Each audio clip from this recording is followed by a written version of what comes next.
bakavuga iby'ubutwari bakoze bakabataka bigatinda, nyamara hari izina rirutayo.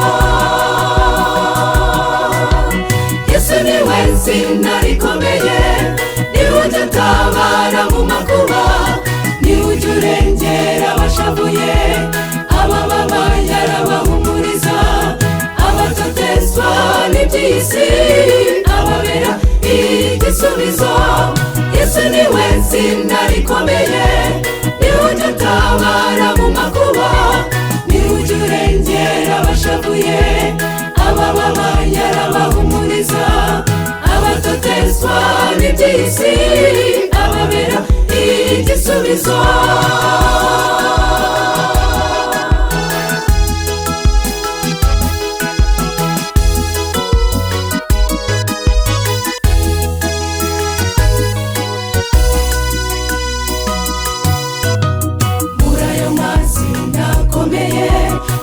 Kenshi no mu bitabo na rimwe ndumva rinyuze umutima wanjye, banyirayo ntibabasha kunkiza, ntawabasha kumpa amahoro, biboneka mu izina rimwe gusa. Yesu niwe zina rikomeye, niwe ujya utabara mu makuba, niwe ujya urengera abashavuye, abababaye arabahumuriza, abatotezwa n'iby'isi ababera igisubizo. Yesu niwe zina rikomeye, niwe ujya utabara mu makuba, niwe ujya urengera abashavuye, abababaye arabahumuriza, abatotezwa n'iby'isi ababera igisubizo.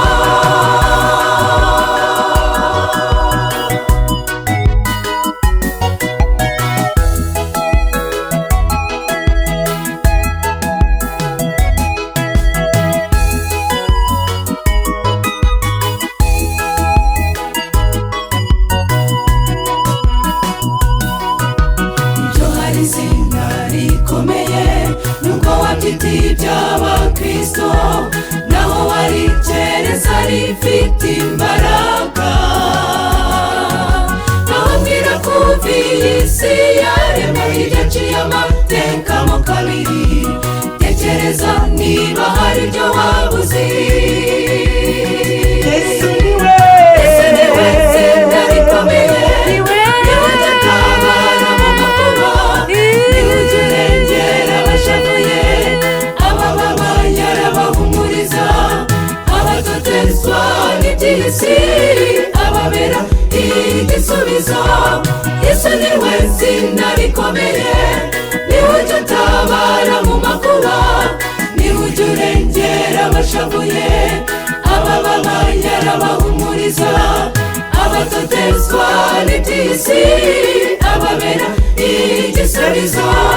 Yesu niwe zina rikomeye, niwe ujya utabara mu makuba, niwe ujya urengera abashavuye, abababaye arabahumuriza, abatotezwa n'iby'isi